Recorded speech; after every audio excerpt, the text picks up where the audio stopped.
Hello, everybody, and welcome to our first interview for our Intro to Esports course. My name is Bennett, and I work with Michigan Virtual hosting the course. Marcus, Sebastian, do you want to introduce yourself? Hey, I'll go first. Welcome, everyone. As we're having this conversation, please send us questions that you want to ask for Sebastian in the chat. He's got 15 years of experience in the industry and tons of insights to share. I don't want to give his introduction, but I've been playing video games since this retro relic, Super Mario Brothers 3. Now I work in the space to help teach your parents and your parents and your teachers why it is you should be playing more video games. That's the long and short of it. And I'm Sebastian Chosen1 Burton, and like Marcus said, I've been playing video games for a long time, about half my life. I played competitive for 8 years, and I've been on the administration side and executive management side for the last 3 to 5 years.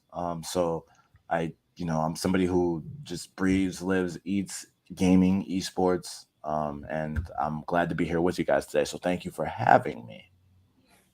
And I wish I'm looking at your names now, and you guys have your gamer tags kind of in quotations, and you have esports. So my gamer tag is Sprout Father. So maybe I'll have that up for our next conversation.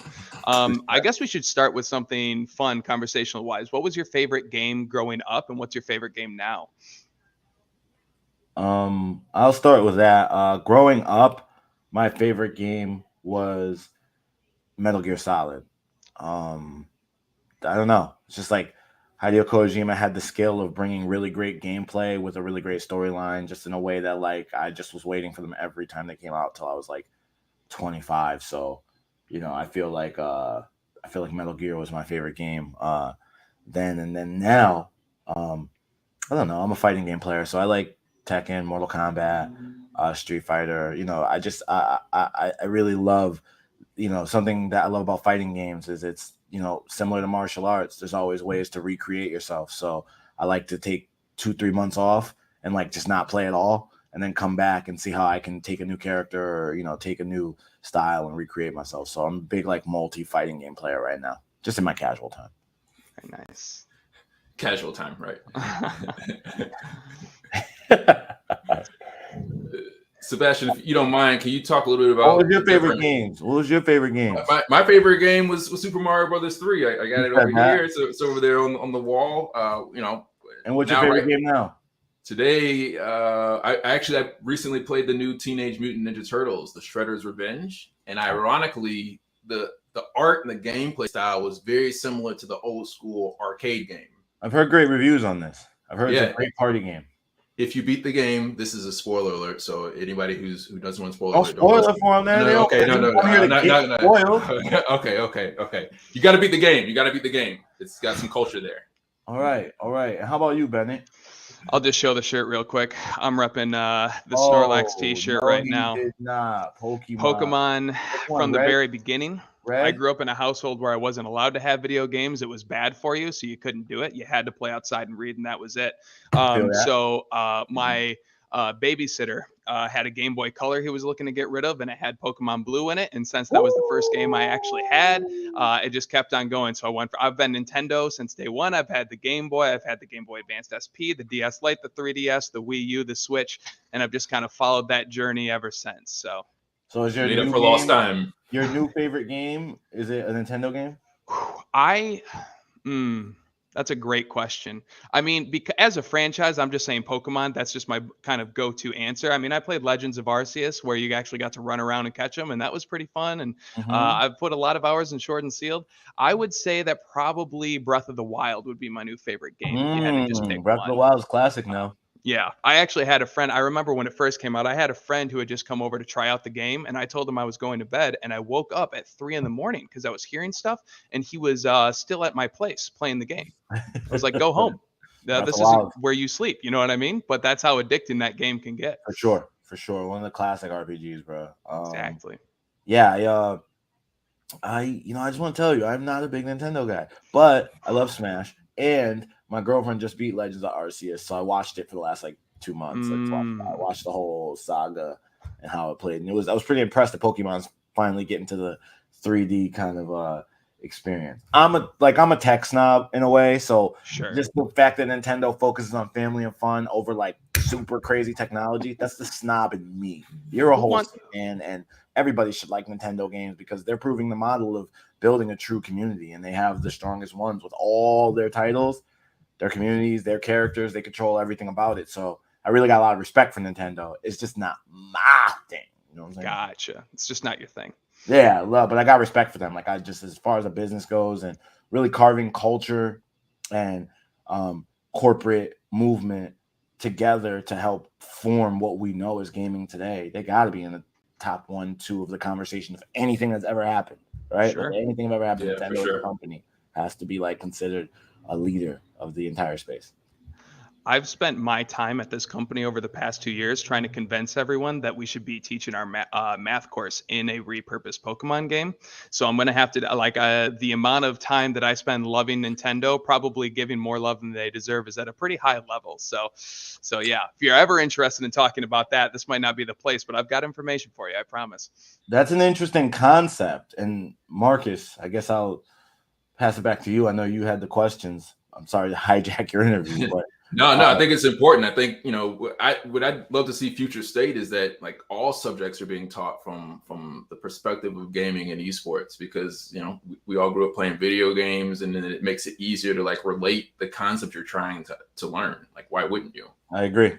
That's exactly what I thought. That Bennett, we will take this offline. Sorry, you guys, we got to keep some things to ourselves. But I want to know more about that. That's an interesting. I would love math if I knew if it was like a gaming situation. And Marcus, you've been preaching about that for I don't know how long. So that's incredible in itself. But again, Marcus, feel free to. Yeah. So Bennett, you mentioned that your parents didn't support you playing video games at home, and my parents tolerated it. Right? They recognized they could like hold it over me. So it's like, if you want to play video games, you got to be good in school, and you can't get like disruptive, like be disruptive in school, right? Can't have any kind of behavioral issues, and so all of that was the reason that I was able to continue playing video games, but they were never like actively supportive of the hobby of playing video games. So Sebastian, if you could talk about that, because again, you went down the path that very few people ever do, where you're able to do it professionally. Yeah, I think for me, I feel like just like you guys both, like my parents were. Well, so I like to put this in a frame, right? At the time I was growing up, like I was in like pretty, not like super poverty, but like low income. So in those scenarios, right, the game console is like a babysitter. So I feel like I was always able to get a console. Like I was always able to get a Sega, Nintendo, very related to Bennett, like the babysitters handing you the game, basically. Like that type of situation is how I got involved. I think really only recently has it become easier for parents to understand that there's an opportunity, because as Bennett said previously, people know the buzzword esports gaming, right? So that opens the door now to be like, okay, he wants to do this. Maybe the last 5, maybe 7, 8 years, it's been like, okay, there's a thing there. When I was, 10 years ago, 12, 13 years ago, it wasn't really there. Right, it wasn't a huge thing. I mean, they had Quake and a lot of Counter-Strike, but really consoles didn't really have a huge thing going on for them. And so it took me a lot of major feats from my parents to finally say, okay, so maybe he's not crazy, right? Because I started playing at 15, and from 15 till I was 19, it was like, we really see that you're passionate about it.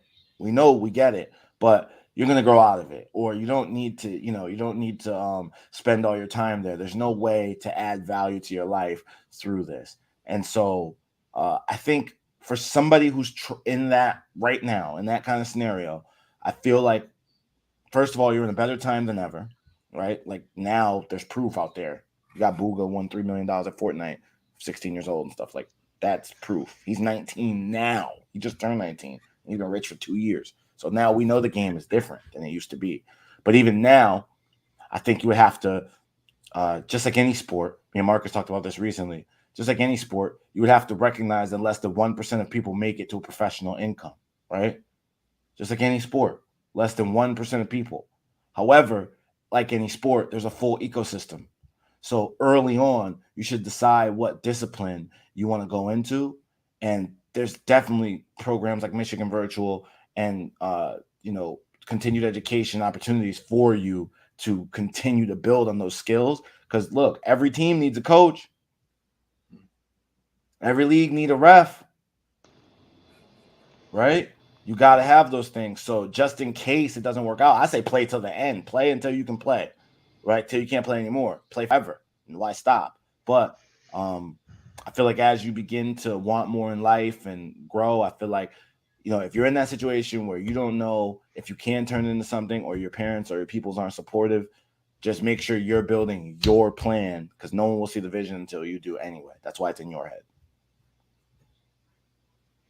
That's a great point. And that referee perspective reminded me of a time where we were going to watch my friend's little brother's high school soccer game, and the ref didn't show up. So they needed a ref in order to compete.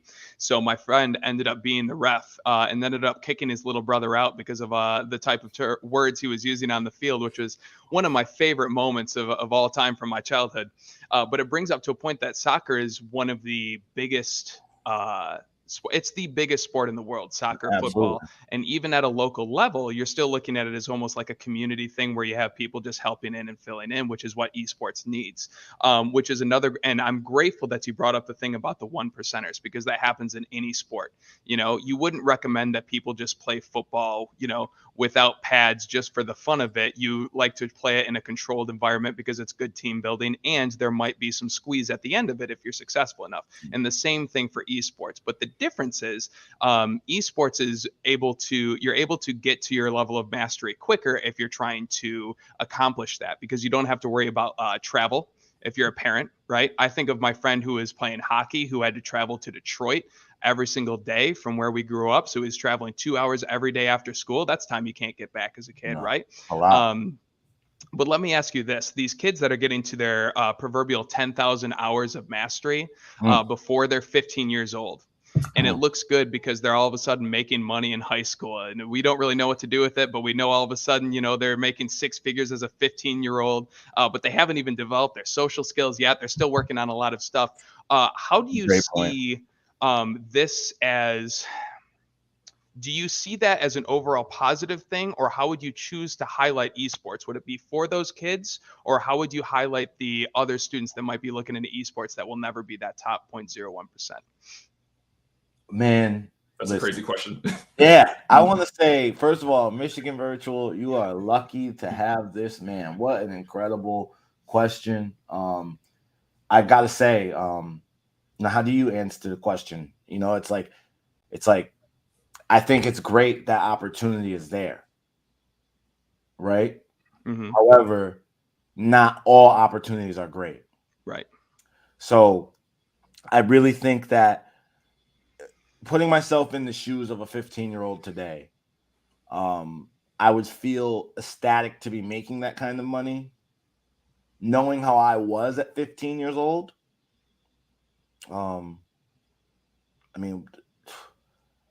there's no way that myself, my parents, my siblings would know the best things to do with that kind of income, with that kind of opportunity.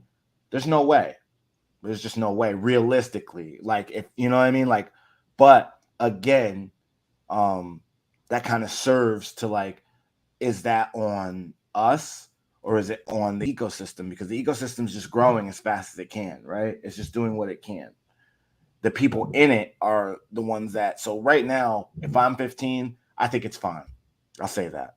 I think it's fine, because here's the deal. I may not know what to do now, but I got a lot of runway to figure it out. Sure. I know a lot of people who were 15 and getting a lot of money, and they didn't have a lot of runway to figure it out. You know what I'm saying? So that, like, that's the kind of thing I think of. Like, if you had the time and, if you're getting it and it's working out and you're getting support from the platform of Twitch or YouTube or StreamYard or whoever it is, and you're getting support and then, you're in a new upcoming blossom environment, I think it's a huge opportunity. I just think that you make great points about not having the social skills yet, not having discipline yet, and just really being early off, but maybe there's an opportunity in that for a new level of learning, because a lot of the things I've learned in continued education, I just wish I knew earlier. So, thinking about being in their shoes, it's like, well, what's wrong with them learning what you learned at 23, at 17? Like, obviously, as you said, social skills, emotional management, those things are valuable. So perhaps those need to be taught more now than before and earlier, right? Those kind of skill sets, those behaviors and things need to be helped and learned before, because obviously if you're 16 with $200,000, you got to have some stress management you need to worry about, right? But I don't see it as a bad thing. I see it as an opportunity for young people to be able to make decisions earlier in their life, which gives them an opportunity for, again, a longer runway. But I want to add very quickly, I think, go back to the concept of bringing video games into class. One of the things that could create is what Sebastian is saying, is like an opportunity for developing social skills and stress management, right? Because, at least from my experience in school, it's very kind of lecture focused, where students typically don't talk or engage at all unless they're being asked a question to answer. Right. But if you're incorporating gameplay, communication, team-based mechanics, now you're starting to actively have opportunities for that in the educational experience where you normally wouldn't. That's a great point, and thank you for sharing that, because I've always had this. It's very funny to watch an esports club in schools come together, because when it's let's just take football. It's the most accepted sport, right, in high school. You have parents that grew up on a team and always thought about potentially being a coach. There's always those user case players. Maybe they weren't good enough to go pro, but they always were good with the teamwork and they knew how to operate a team. And they have a local school that they're associated with. And there's all of these attachments that they have going in their favor to build out that career. Whereas when you look at an esports coach, the user case usually is they work at a school or are a parent. And their kids came up to them and said, hey, can we do this? And they said, sure, but they have no clue what they're doing. So right. If you're a student, right, and let's say we're going back to, you said Metal Gear was your game growing up. Did I get that wrong? Metal Gear. Okay, so if that was the case growing up and you were looking to get a Metal Gear team going, what would you be looking for from a coach? Well, Metal Gear is a solo player game, but if I was to think of it in multiplayer games, yeah, I mean, I think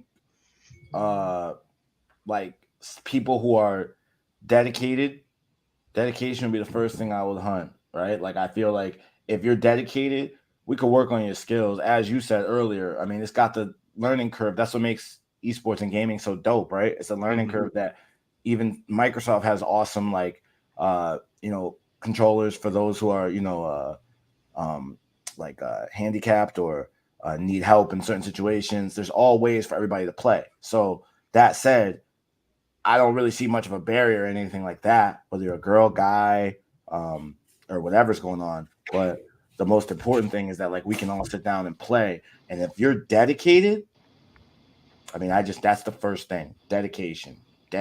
Show me that. And everybody says it. But as somebody who played pro, and I did my 10,000 hours, I did 1 million matches on DOA 4 by the time I was 19. 1 million. I broke 1 million. So I know that, it's just dedication. That's what put me at that level. It's just like I just put everything else to the side. It was like, I'm doing this. I don't care. I'm doing this. So that's the first thing. Okay, we need to break that down immediately. So you put 1 million matches in what? And you're using an acronym that even I don't know. What was it called? Dead or Alive. So it's a fighting game. And I definitely, from like 15 to 19, had 1 million matches, because they'll keep all your matches, your wins, losses, right? Your percentage of winning. And I did 1 million matches at like a 59% win rate. So I got a D overall for my career. But the first year I was, testing out characters and doing all types of stuff. They count everything. So, but them last 2-3 years, I might have went like 200,000 and 0. I got real good by the end of that. But that's where it came it's just dedication, man. Like that's the Mhm. first thing for a team. So I know what you're saying about like those things are obviously accepted, certain other sports and the support coming from other areas and regions. But I feel like if you look at the best esports players now, right? Look at someone like Sonic Fox in fighting games or Shroud in shooting games, right? It's their Trihex and speedrunning and things like that. It's their dedication. That's it. That's it. To be a successful streamer, to be successful at esports, number one, you can list anything else. It's not going to be more hard than you are dedicated to it because, first of all, the crazy thing about gaming that's similar to other sports, I suppose, but you're really at the whim of a publisher. The publisher makes the rules, they make the game, they can do whatever they want to it. Your job is to adjust to it, except unlike the NFL, NBA, MLS, FIFA, where they have a summit every year where the public and private people can go watch how they change the rules or fix it so next season is a little different. You just get a patch overnight at like midnight. And your whole life has changed because now that down kick is slow as hell. So that's the way it is. But if you're dedicated, the person who's dedicated, you don't got to explain that to them. They already figured it out by the time you talk to them.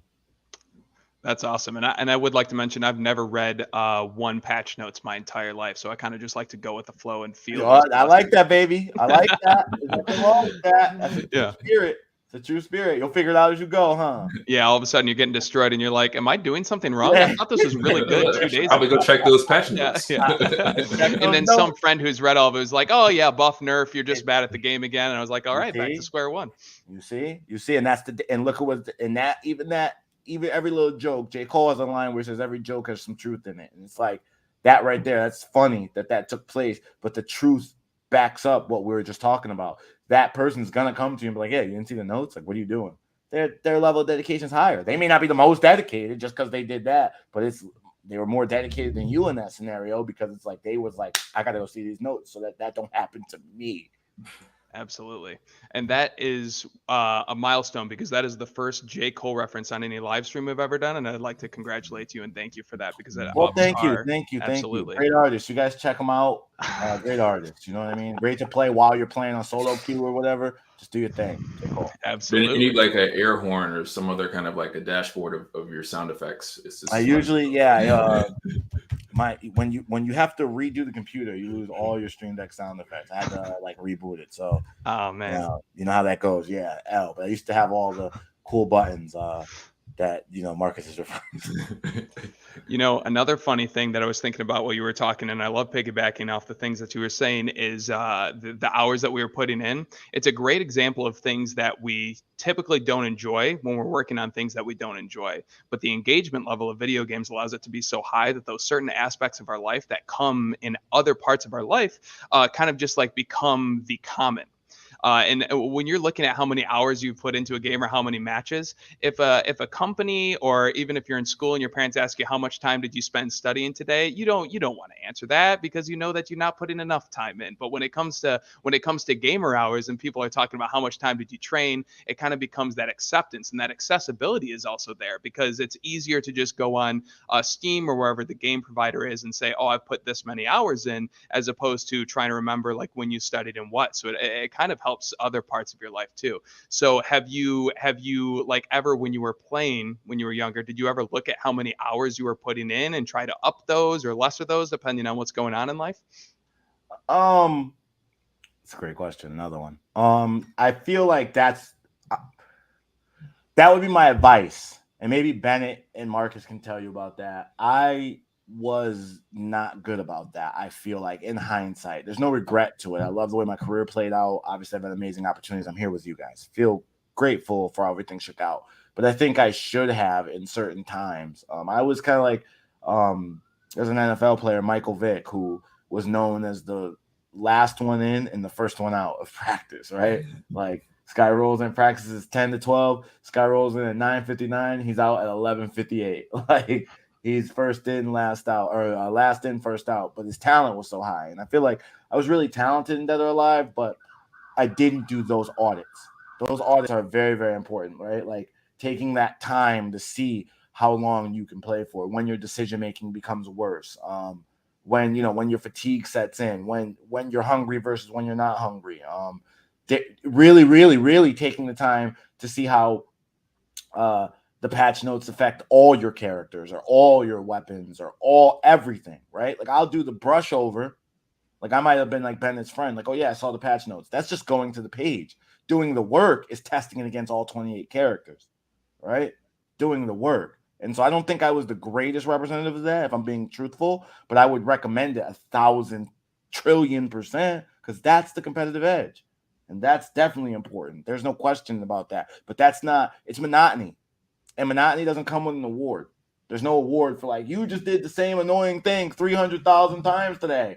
Congratulations. It doesn't happen. It's just another day. You still got to get up and brush your teeth the next morning. Nobody's going to say thank you. You have to learn to thank yourself. And again, no regret, but I wish I had spent more time doing what Bennett said, because trust me, I would have been even more of a legend. Well, that's one of the great cases for having an actual esports club, is a lot of those things, when you have kids that are getting so good so early at a thing no one truly understands at a high level yet, there is no explanation for them and there is no feedback to be given to them. They're doing what they know is best, just based on the amount of hours they're putting in. So the other sports where you have people to look at in hindsight and kind of talk about, here's what we can do differently and why, is kind of lost unless you're a professional. So those kids who are getting into the game should be able to, or should be afforded those same opportunities as the kids at a high level. Right. There's no reason if someone's volunteering that they can't like have a club to have someone look over and make sure the kids are, doing good things as a team or as an individual to put them in the best position to succeed, because they're going to play the game regardless. You might as well help them succeed and make sure they're doing it appropriately, right? Agreed. Well said. Well said. Yeah, that's one of the missed opportunities I think right now in scholastic and collegiate esports. This is so. I always say that the esports industry over indexes on sports and not enough on gaming. So they're so hyper focused on building like the top 0.1% of competitive players in the school that they've missed the opportunity to engage and mentor and consult and develop and nurture the rest of the students who might have an opportunity to be one of those top 1%. If, like you said, there was kind of a foundation, a system to help them grow and evolve and get there. I just agree with you guys so much.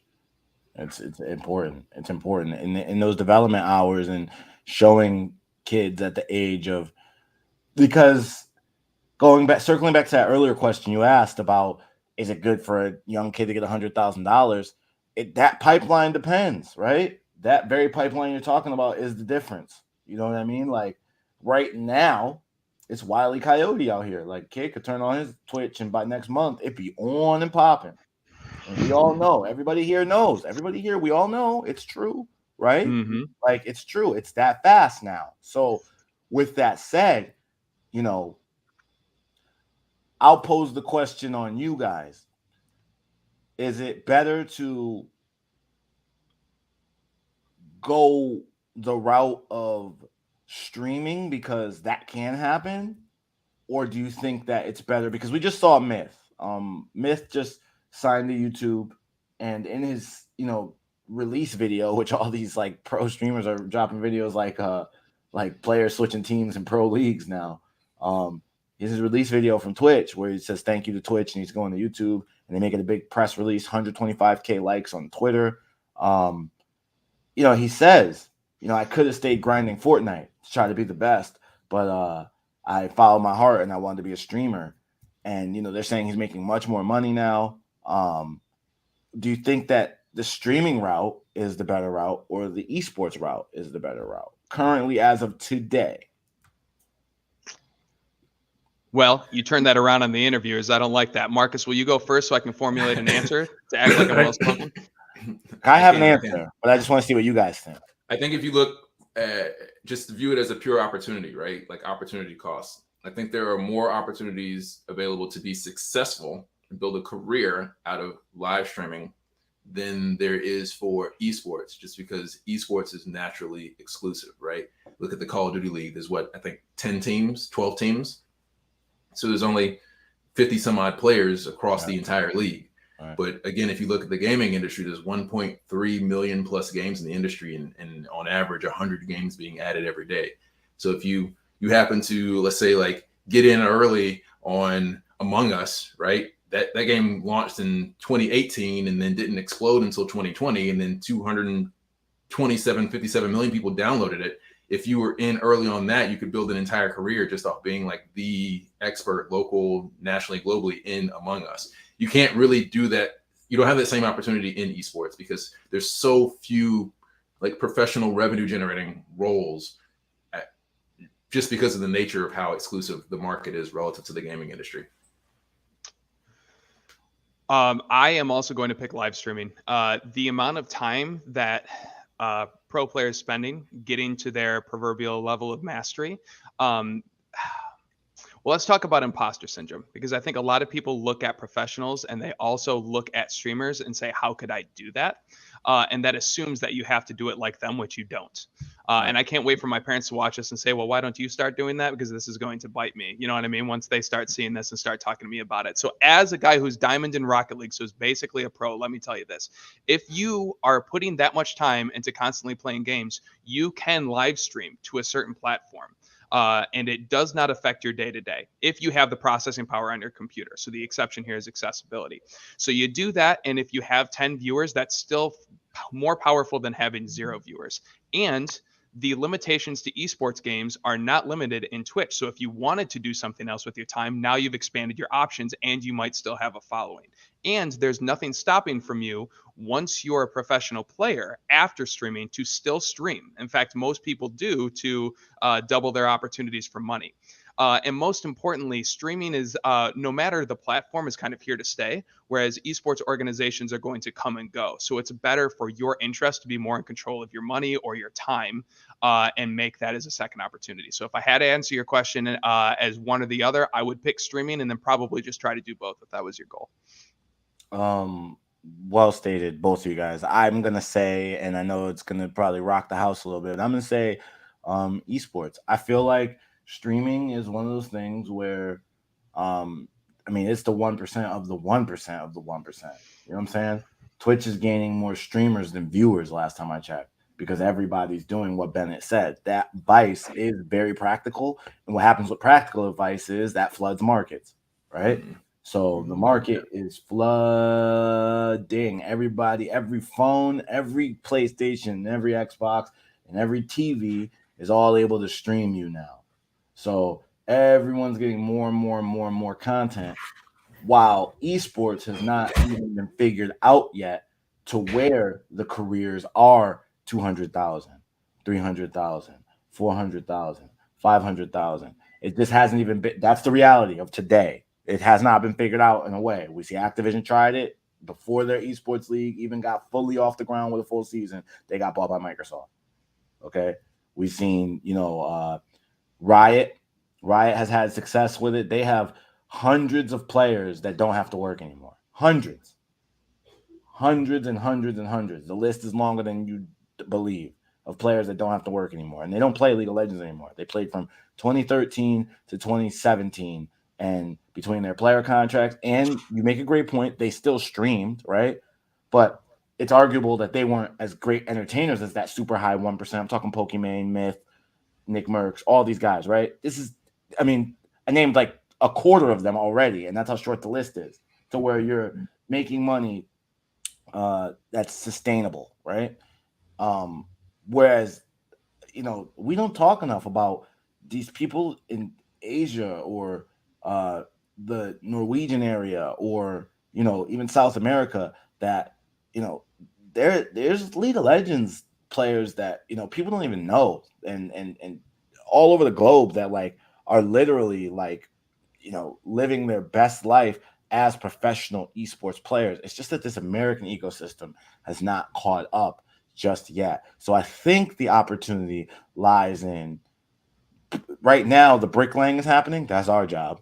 But laying the bricks to an opportunity where, I think some of these games are going to become very, very, very, very, very, very, very, very profitable for a lot of players across the industry. Like, I'll give an example. I feel like when Call of Duty figures out how to have like a worldwide league that you compete on a global level, and at the end it's Team USA versus Team Germany, right?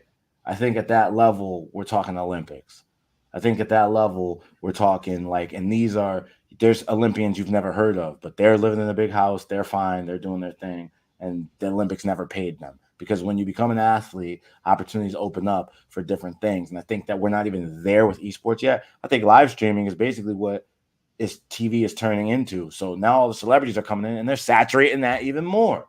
So it's like, to me, the money might seem higher right now, but I think that live streaming is already further along in the journey than true esports. Me and Marcus talk about it all the time. Esports 1.0 is what you're currently looking at, and esports 2.0 is what I'm describing.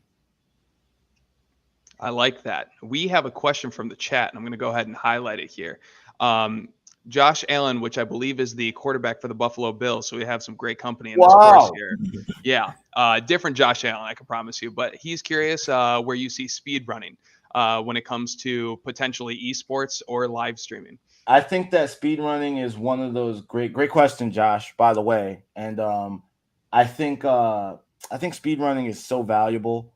And I think it becomes more valuable as time goes on, because there's two things that happen. You get the nostalgia factor, and it does a really great job of providing watchable content, viewable content. I think that, like, I'm from the FGC, fighting game community, right?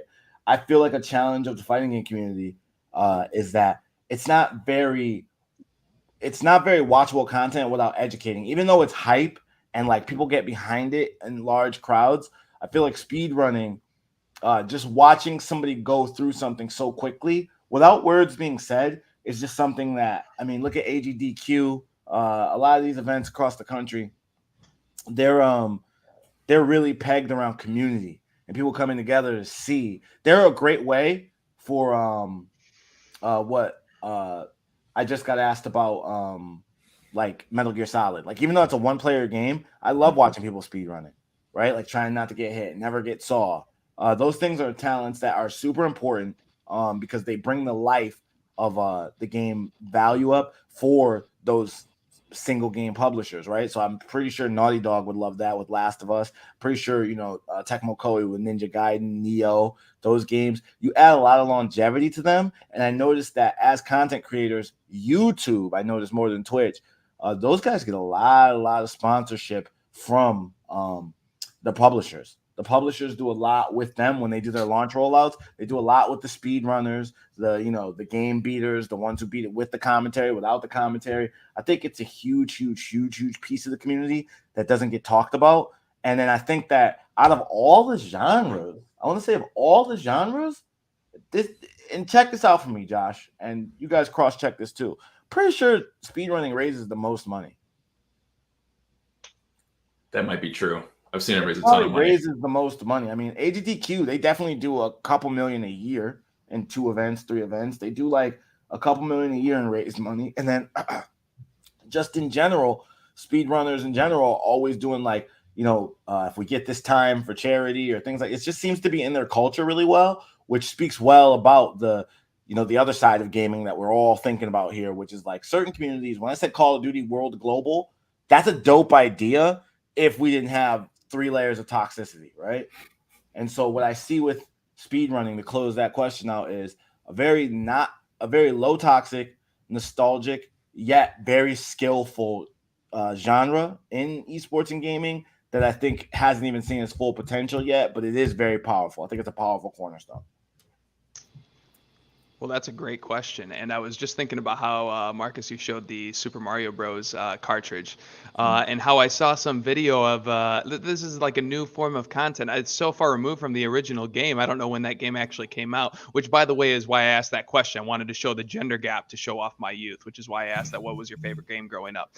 But when you showed the Super Mario Bros., I remember seeing some video of people like working really hard to go backwards upstairs in a speed run, and they were having the original like sometimes they have original developers reacting to the speed runs because there are things that are happening that they didn't intend to, and who knows what's happening and how, and it's such a crazy landscape.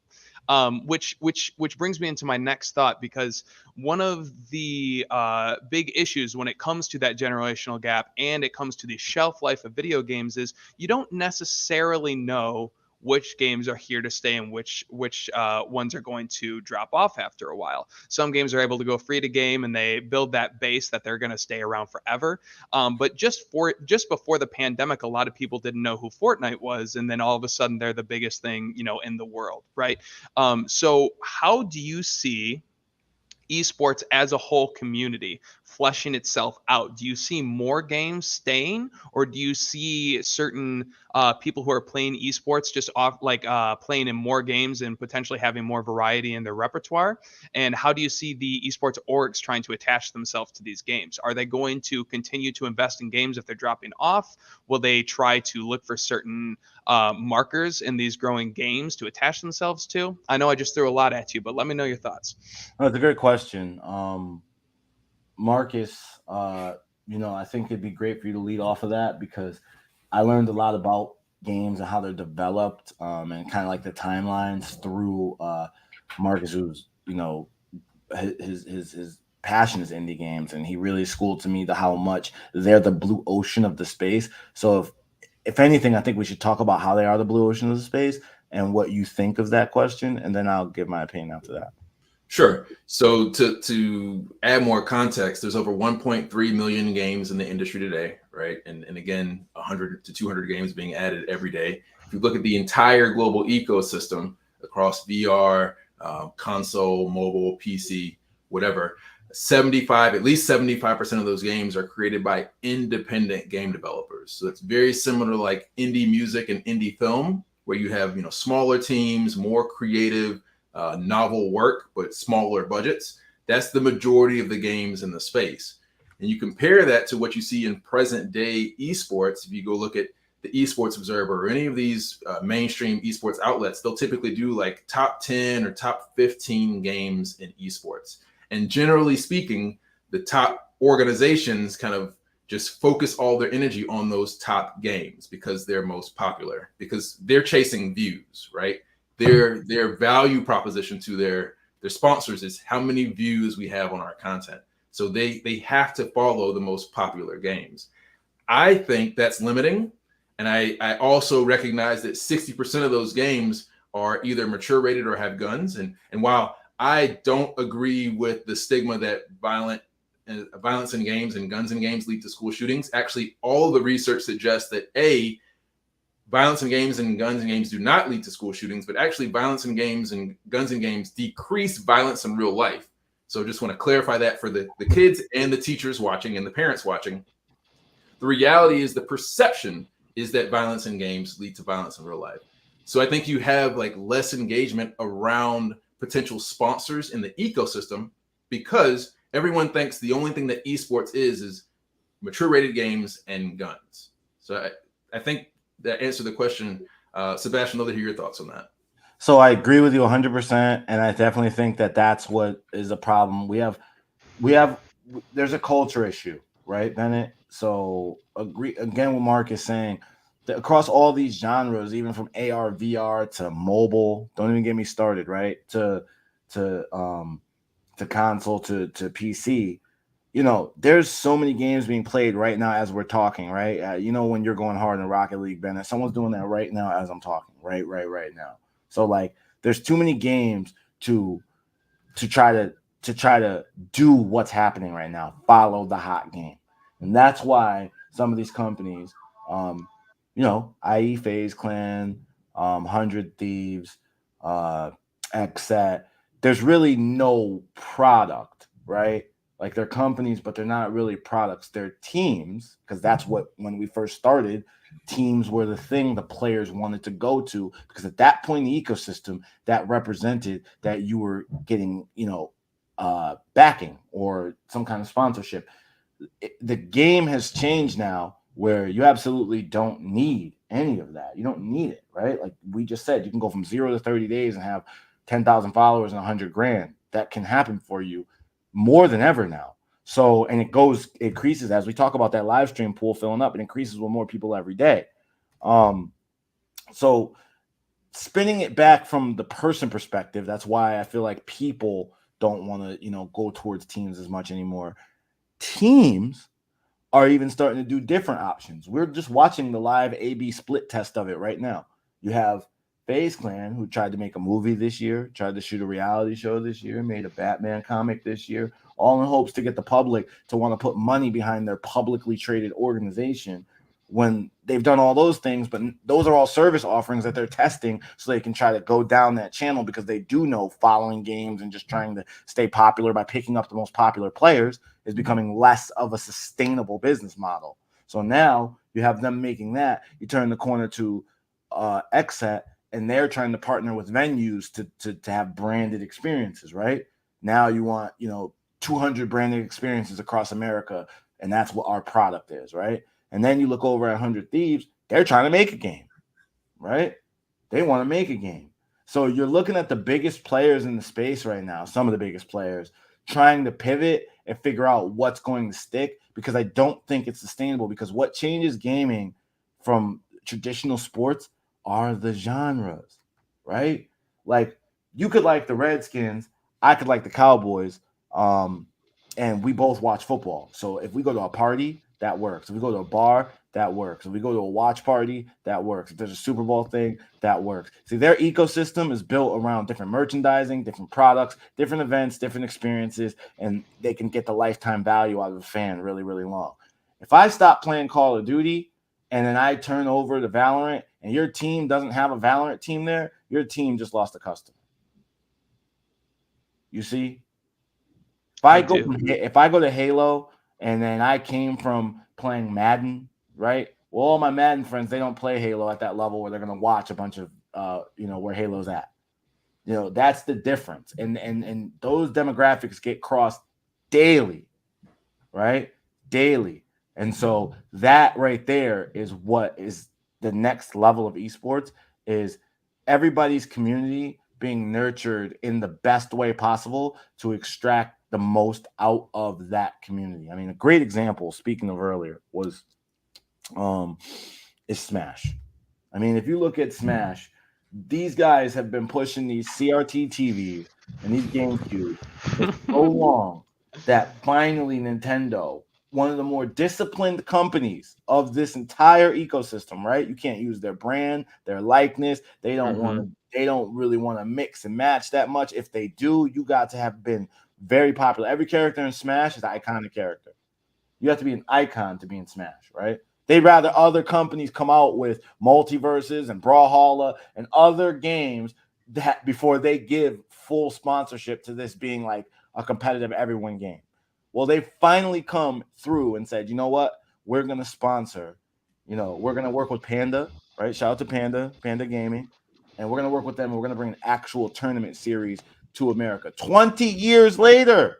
But for 20 years, that community stayed within itself and fed itself. They fed themselves. They had you had outside small party sponsorships, but they couldn't get Red Bull because then Nintendo would say, you can't sponsor this. We're not even sponsoring this. We're leaving these kids alone. If they want to bring all their stuff and drag it along, then we'll let them do it. But this is the same for all the largest games, right? You look at Warcraft. You look at Dota. You look at League. League was a mod of Dota. So before League existed now to be by far the biggest esport, it was a mod of Dota. It was a mod. There was a group of people doing that same thing we just talked about with Smash. There was a group of people who carried the torch to get it to where they're like, Riot came and was like, hey, we'll just take this mod and we'll make it a real game, right? So that's where I think and the models are proven. I just named Dota, biggest, League of Legends, second biggest, Smash, supremely underrated. To me, for the last 5-10 years, you guys do the eyeball test. What's been bigger? Talking about fighting games in general, right? Because the media will have you thinking that it's Street Fighter, Capcom, right? Or like out of all the fighting games, or Tekken, Street Fighter or Tekken, right? Those are the two you're going to see the most on Twitter. You're going to see. But if you asked me, for the casual fan base and competitive fan base, the last 10 years of my life, Smash has been the biggest fighting game that has crossed. And I'm not a Nintendo guy. I just told Bennett that earlier. But there is an undeniable feeling in my heart that Smash has become the biggest fighting game. To me, like it just and the point of all that is to say that the way esports is going, the way gaming is going, you have to be able to build these communities. If you don't build them, here today, gone tomorrow. I just told Marcus, and use this as a test. Everybody at home, this is your test. What's that game that's coming out now that everybody's hype over, the toys and they all shooting at each other? It's the toys. Oh, I know what you're referring to. Hypercharge. All right. Shout out to those guys because I heard they worked real hard. It looked fire, right? Cool. So many parts go into gameplay, experience, releases, the availability, the scalability of actually building the community. That game might not be hot by this time next year. That's the reality you live in. It might not be hot. And 2 other games you're not thinking of right now while you're watching this might become the new Fortnite. That's the reality. But if you built a strong community, didn't matter when a new Smash came or when a bad Smash came. People didn't like Brawl. That was 08, 09. That was a new game that they had to carry the cross even further. Like, hey, look, we gotta wait till the good one comes. But they stayed together, they build communities. A lot of these companies aren't building communities, and a lot of these teams aren't building communities. I think the winners in the end, look at these guilds. These guilds are doing $1 million runs, things like that, because they're building actual communities. So I think it all falls back on the community. Thank you for that answer. I got to be honest, I don't remember specifically what the question was I asked because we went on such a beautiful tirade of all the great options out there that are changing. No, that was great. I just feel bad for whoever has to write the show notes for this. You know what I mean? The amount of references that they're going to have to put in here, that's going to take a lot of time. I don't have that put on my calendar, so it's got to be someone else. Shout out to you. Shout out to you. I'm sorry about that. Shout out to you. Note taker. Shout out to the note taker. I get shout out in the notes. And as a Michigan-based company, I will have to say I found the Redskins Cowboys thing disrespectful. This is a Lions situation here. We rep Detroit, and we know about losses. When you talk about carrying the torch, Smash Bros. Characters know nothing about being a Detroit Lions fan. It's not even close because Brawl had Subspace Emissary. It still had some of the coolest things I've ever seen, right? Even as a bad game, it was still had its fun things to do in it. So we do have to shout out the Lions. We're shouting out the note taker and the Detroit Lions really quickly. I was thinking a lot about some of the things that you were putting out there, and one of them was that it sounds to me, specifically when you're referencing companies like FaZe Clan and 100 Thieves, and I'm sure there's countless examples outside of just picking on the 2 biggest brand names, that you want these companies to be what they are and not try to be something else. Meaning, when you're a company that is meant to support the gaming industry, you want it to be focused on the gaming, not necessarily focusing on the movies and the shows and all of that extra stuff. Have you seen Arcane, the League of Legends show on Netflix? I have. I finally got to catch an episode, and I mean, it's dope. I mean, here's the thing about it. It's like that's what I'm talking about with the culture. It's like that. It's dope. It's dope. It's got great voice acting. It's animated really well. I've only seen an episode and a half so far, but the story's pretty good. It's not like I like certain things. I'm a snob again with anime entertainment, but overall, it's like the best. I liked it better than the World of Warcraft movies and stuff, and I feel like it's relative. It's now, and that's the things you have to do to nurture your community. You know what I mean? You have to do. Let me give you an example. Do you like Arcane? Did you find more value watch in Arcane? Either one of you can answer this. Did you find more value add in Arcane or the FaZe Clan Moonpay next member FaZe Clan thing? All right, I was trying to get us to stop taking shots at FaZe Clan. You know what I mean? They're never going to be interested in contributing to us. But Marcus, I'll let you go first. I haven't watched Arcane, but even watching the trailers of Arcane was more valuable to me than the FaZe one thing. So look, we're not taking shots. I want to be clear here. We're not taking shots, but we are holding accountable. This is for everybody here at Michigan Virtual. This is for Bennett. This is for everybody watching. This is for the note taker. It is about adding value right now in this space in any way, shape, or form that you can. And so I just hold those accountable who are in leadership positions as I should be held accountable. Right. Yeah. I think it's important. I'm not dissing anybody. I just find that, I don't know the value add, and Bennett, maybe you can answer. I don't know the value add of adding another member to FaZe Clans through a reality show on Twitch. I don't know the value of all the questions you asked me today. I don't know the value that brings to it. And maybe you can educate me. We can all keep learning. Education is a continued journey. I love that. And I will say I don't know what MoonPay is, so I would support the show. And kids, if you're watching, ask your parents' permission before watching that show. Sure. Yeah. Yeah, and I was thinking about that because I wanted to when you were talking about indie movies and kind of how that goes along with the indie games, there's a movie that just came out, which is another asking parents for permission one, but have you guys heard of Everything Everywhere All at Once? No, I have heard of it. I've Okay. heard of it, but I didn't see it yet. It is I haven't seen it easily either. in my top 5 favorite movies of all time. All of these things you hear about with the multiverse that's been doing in all these, Marvel movies, which everyone knows, about the superhero movies. There is nothing better than this movie, and there's so many things that you need to ask your parents' permission for before watching this. So many reasons to. Okay. But it's just a great example of when you are what you are, when you are an indie film and you're just trying to explore what's the most creative thing possible, or you're an indie game and you're just saying what's the cool thing that we can add to this. It's not even knowing your lane, because of course there are opportunities out there. League of Legends started out as an idea and did make a really good TV show. That hasn't been the same case for other games. But for if any kid wants to be a game developer or a showmaker or a streamer, like just do what you want to do and go from there. That's how I've always felt. What do you guys think?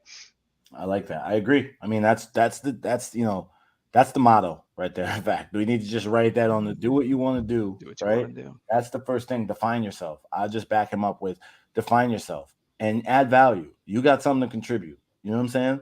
Add value. Find what it is. Find your passion, and the rest will follow. Like, it's guaranteed. It's just nature. It's just physics. Just do your favorite part, of it, and know why it's your favorite. Be able to tell yourself why you love it. Be able to tell yourself why you hate the other side of it. You know what I mean? Like, just find that passion point, and the sails will carry you across the ocean.